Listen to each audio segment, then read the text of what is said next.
अभी-अभी मैनेजर बने हैं, लेकिन हमें वो टैग नहीं चाहिए जो हम दूसरे मैनेजर्स को देते थे या फिर सुनते थे कि दूसरे मैनेजर्स को वो टैग मिल रहा है, लाइक एटीट्यूड का, रूड का, एग्रेसिव का एंड सो ऑन। तो अगर आप ऐसा ही सोच रहे हैं कि हमें ये मैनेजर का टैग नहीं चाहिए, तो सही आए हैं, क्योंकि आज हम साथ में मिलकर इसको डिस्कस करेंगे। Hello everyone, this is Sugandha and you watching ready to get update and welcome back to my channel. और आज हम डिस्कस करने वाले हैं how to work smartly as a manager. आप अगर अभी मैनेजर बने हैं या फिर मैनेजर हैं लेकिन बहुत अच्छे से काम नहीं कर पाते हैं, या फिर फ्यूचर में सोचते हैं कि भाई मैनेजर बनेंगे तो कैसे काम करेंगे, तो ये सेशन कम्प्लीटली आपके लिए है। और यहाँ पे देने वाली हूँ मैं बिल्कुल सुपर इजी टिप्स, जो डेली में आप फॉलो करेंगे ना तो बहुत मज़े से आप अच्छे मैनेजर बन सकते हैं, स्मार्टली काम कर सकते हैं, टीम को अच्छे से हैंडल कर सकते हैं। तो सबसे पहला पॉइंट जो कि बेसिक पॉइंट है, लेकिन उससे पहले मेरी रिक्वेस्ट रहेगी यार, मैंने ना थोड़ा सा सेटअप चेंज किया, मतलब मैं पहले वहाँ बैठती थी, अब मैं थोड़ा सा यहाँ खड़ी हुई हूँ, क्योंकि मुझे ऐसा लग रहा है कि यार थोड़े से चेंजेस करने ज़रूरी हैं। तो प्लीज़ डू टेल मी कि कैसा है। रूम चेंज करना मेरे लिए बहुत डिफिकल्ट है, तो इस सेटअप को ज़रूर बताएं कि ये सही है या नहीं है। तो चलिए सबसे पहला पॉइंट स्ट्रेट अवे चलते हैं, और ये है डोंट फेक। सिर्फ इसलिए कि मुझे शो ऑफ करना है, सिर्फ इसलिए मुझे ये दिखाना है कि यार मैं एक बहुत ही अच्छा मैनेजर हूँ, मैं बहुत अच्छे से रूल कर सकता हूँ, बहुत अच्छे से टीम हैंडल कर सकता हूँ, मैं जो नहीं हूँ वो मैं दिखाने की कोशिश कर रहा हूँ, उससे कुछ नहीं होगा।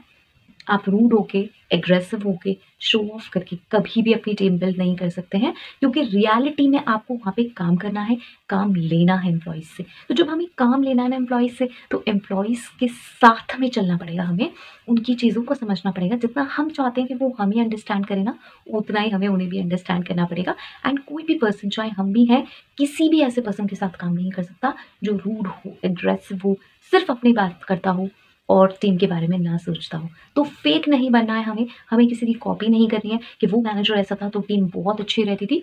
हो सकता है वो उसका बेसिक नेचर हो, वो वैसे काम निकाल लेता हो, लेकिन आप ऐसे नहीं निकाल पाएंगे। अगर आपका बेसिक नेचर भी रूड और एग्रेसिव है ना, तब भी मैं यही रिक्वेस्ट करूंगी कि उसको थोड़ा सा साइडलाइन करिए और प्रोफेशनल एनवायरनमेंट में इसको यूज़ नहीं करिए।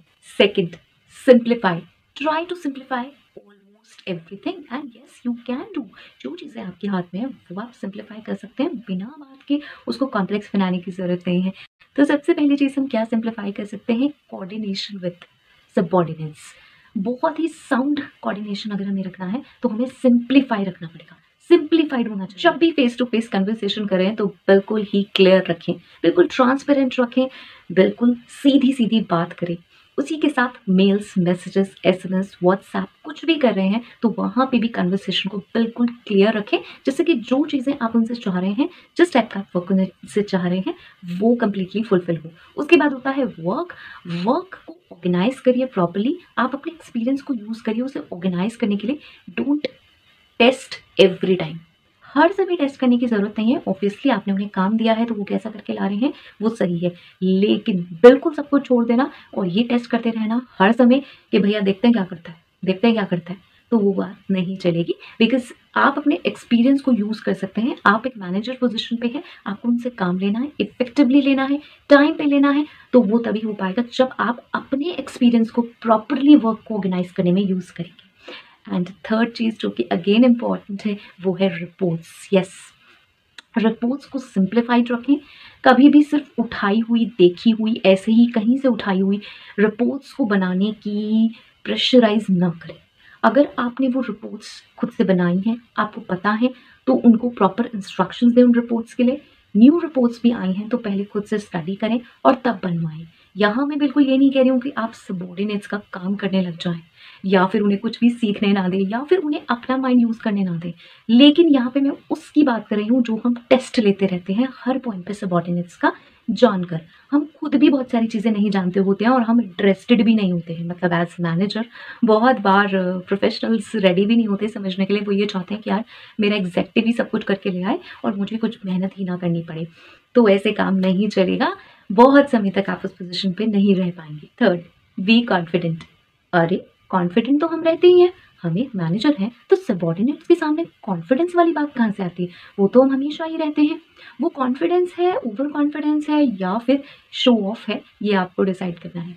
कॉन्फिडेंस का यहाँ ये मतलब है कि अगर आप वेल प्लान करेंगे सारी चीज़ें तो आप कॉन्फिडेंटली उनको काम बता भी पाएंगे और उनसे काम ले भी पाएंगे। अगर सिर्फ ये होगा कि मुझे एक काम मिला और मैंने इंस्ट्रक्शन फेंक दिए, मुझे बस उस पर डालने हैं और मैं तो अपना निकल लिया और मैं तो अपने मज़े में हूँ, तो काम नहीं चलेगा। आप कभी भी स्मार्टली काम नहीं कर पाएंगे एंड अगेन वही होगा, थ्रो बैक होगा, वो सारा काम वापस आपके ऊपर आएगा और वो होगा भी नहीं। सबसे बड़ी चीज़ जो है कि वो काम प्रॉपरली नहीं होगा एंड आप कभी भी अपनी सीट पे एज अ मैनेजर उसे जस्टिफाई नहीं कर पाएंगे। So whenever you have to give instructions to your subordinates, आप उन्हें प्रॉपरली प्लान करिए, नोट डाउन करिए कि क्या इंस्ट्रक्शंस देने हैं और बस उसके बाद ही इंस्ट्रक्शंस दें। सिर्फ रैंडम दिखाने को कि हर समय कुछ काम बता देना, हर समय कुछ काम बता देना। बहुत सारे मैनेजर्स की हैबिट होती है, वो रिंग करते हैं, ज़रा सा भी कुछ काम आया रिंग करा और बस फेंक दिया, रिंग करा और बस फेंक दिया कि हाँ भाई ये करके ले आएगा, ये करके ले आएगा और मुझे नहीं पता। ये बात नहीं चल पाएगी, ऐसे काम नहीं चल पाएगा। Fourth is my favourite and that is stay crisp not diplomatic. Diplomacy ना बहुत ज़्यादा ज़रूरी होती है, नो डाउट। हर ऑर्गेनाइजेशन में मैनेजर्स के पास, सीनियर प्रोफेशनल्स के पास ना डिप्लोमेसी की एक बहुत अच्छी आर्ट होती है, जिससे वो क्लाइंट्स, कस्टमर्स गैदर करते हैं और काम करते हैं। दैट इज़ फाइन कि मतलब शुगर कोटेड बातें कह के आप अपने क्लाइंट्स, कस्टमर्स बना लो। ये एक बहुत नॉर्मल चीज़ है, हर ऑर्गेनाइजेशन में होती है और कोई ज़्यादा करता है, कोई कम करता है। लेकिन ये चीज़ अगर आप सोचेंगे कि मैं अपने सबॉर्डिनेट्स के साथ कर लूँ, कि कहूँ कुछ, बताऊँ कुछ, शुगर कोटेड, तो वो कन्फ्यूज़ हो जाएंगे। आपकी जो कमांड्स, आपके जो इंस्ट्रक्शंस होने चाहिए वो क्रिस्प होने चाहिए, बिल्कुल क्लियर, क्रिस्टल क्लियर होने चाहिए कि ये है, ये वर्क है, ऐसे करना है। तभी काम करने में उन्हें भी मज़ा आएगा, अदरवाइज़ वो कन्फ्यूज़ रहेंगे। डिप्लोमेसी का मतलब ऑब्वियसली होता है अपनी बात को कहना शुगर कोटेड तरह से। यस, वो झूठ बोलना नहीं होता। बहुत सारे लोग ये बात कहते हैं कि शायद डिप्लोमेटिक लोग लायर्स होते हैं, but they are not lawyers.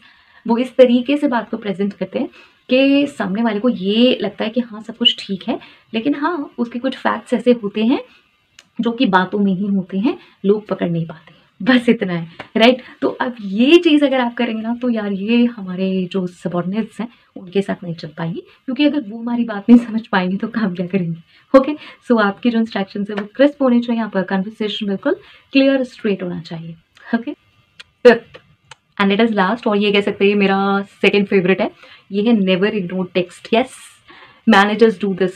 जानकर टेक्स्ट इग्नोर करते हैं, जानकर मैसेजेस इग्नोर करते हैं, जानकर मेल्स इग्नोर करते हैं, जानकर रिपोर्ट्स इग्नोर करते हैं। Always make a habit to read daily reports. अगर आप डेली रिपोर्ट उनसे मंगवा रहे हैं, वो डेली रिपोर्ट पे काम कर रहे हैं, तो आपकी इतनी ड्यूटी बनती है कि आप एक बार उसे देख लें, उनके टेक्स्ट को रिप्लाई करें, उनके कॉल्स को रिप्लाई करें। यस, बहुत बार उन्हें ऐसे डिसीजंस लेने होते हैं जो एकदम बात करनी होती है। हम क्या करते हैं, हमारी एक हैबिट बन जाती है कि यार इसे इग्नोर करना ही है, और नेक्स्ट डे क्या करेंगे, नेक्स्ट डे बोल देंगे यार मैं मीटिंग में था, जबकि आप मीटिंग में नहीं थे। मैं मीटिंग में थी, आप मीटिंग में नहीं थे, right. And you know this better. Executives को इतनी इंपॉर्टेंस नहीं देनी चाहिए। अरे यार करने दो ना, अपने आप दिमाग लगाने दो। This is not right. When they are asking you something, तो आपको उन्हें रिस्पॉन्ड करना चाहिए, टाइमली रिस्पॉन्ड करना चाहिए। ये हो सकता है कि किसी चीज़ पर आपको भी डिस्कशन करना हो, तो आप ये कह सकते हैं कि हम फेस टू फेस बात करेंगे या फिर we will discuss it later, लेकिन बिल्कुल रिस्पॉन्ड ना करना, कुछ भी ना बताना, ये कोई अच्छा वे नहीं है, राइट। सो अगर वो रिपोर्ट्स दे रहे हैं तो प्रैक्टिस डालिए रिपोर्ट्स को रीड करने की, उनका प्रॉपर एनालिसिस निकालने की। आई नो बहुत बार बहुत सारी रिपोर्ट्स होती हैं, बहुत सारे मैसेजेस होते हैं, तो नहीं होता, बट स्टिल हमारे पास इतना टाइम ज़रूर होता है कि हम एग्जेक्टिव्स का काम देख सकते हैं। वो हमारा टीम का ही काम कर रहे हैं, हमारी कंपनी का काम कर रहे हैं, जिस कंपनी के लिए हम काम कर रहे हैं उसी के लिए वो काम कर रहे हैं, हम लोग सब मिलके काम कर रहे हैं। तो रिपोर्ट्स को हम नहीं देख रहे हैं, टेक्स्ट को नहीं देख रहे हैं, मेल्स को इग्नोर कर रहे हैं, और फिर उसके बाद दूसरे दिन आप खड़े हैं सारी चीज़ें लेने के लिए, उसने आपको रिपोर्ट दे भी दिया। ये बहुत ही कॉमन प्रैक्टिस है कि रिपोर्ट दे दी है और नेक्स्ट आप पूछते हैं अरे रिपोर्ट आई नहीं, ओ मैंने देखी नहीं, इसमें तुमने ये कर दिया था, ऐसा कर दिया था। अरे यार आपको रिपोर्ट ही इसलिए भेजी है ना कि आप उसे चेक करो, उसको देखो एंड उसके बाद एनालिसिस निकालो, राइट। क्योंकि फिर फ्रैक्शंस बढ़ते रहते हैं, एक पॉजिटिविटी नहीं रहती, एक जो बीच में एक वाइब्रेशंस होती हैं, एक पॉजिटिव वाइब्रेशंस होती हैं, वो नहीं बनती, राइट। क्योंकि ये एक कैजुअल एटीट्यूड फिर आने लगता है हमारे सबॉर्डिनेट के भी माइंड में कि यार मैनेजर को तो कितनी अच्छी रिपोर्ट भेज दो, कुछ भी कर दो, वो तो देखता ही नहीं है। और जब सच में आपको एक रिपोर्ट की नीड होगी, सच में एक सॉलिड रिपोर्ट की नीड होगी, तो वो आपको नहीं मिलेगी, राइट। एंड आप ये सोचेंगे मैं तो इसे फायर कर दूंगा, मैं ये कर दूंगा, वो कर दूंगा। कितने एम्प्लॉयज़ को यही करते रहेंगे, आप खुद ही फायर हो जाएंगे एक दिन कि आप टीम को ही हैंडल नहीं कर पा रहे, राइट। सो मेक श्योर ये सारी चीज़ें। एंड आई नो बहुत सारे मैनेजर्स देख रहे होंगे, बिकॉज़ मैंने अपने चैनल के डेमोग्राफी में जाके देखा तो बहुत सारे ऐसे एज के एक्सपीरियंस्ड पीपल भी मेरा चैनल देखते हैं। तो उससे मुझे लगा कि यार मैनेजर प्रोफाइल के भी लोग होंगे इसमें, because they are senior people, right. So please अगर मेरी बातों से आप इत्तेफाक रखते हैं, आपको लगता है कि यार ये पॉइंट्स ठीक है एंड मैंने कुछ मिस किया है, तो मुझे भी सजेस्ट करें, बिल्कुल करें। आपका एक्सपीरियंस मैं यूज़ करना चाहूँगी, लेकिन मैं कमेंट सेक्शन में ज़रूर आपका वेट करूँगी। इसमें कुछ ऐड करें, मुझे बताएं अगर हेल्पफुल है। और till next video, all the very best, stay happy, stay safe, thanks for watching, bye bye.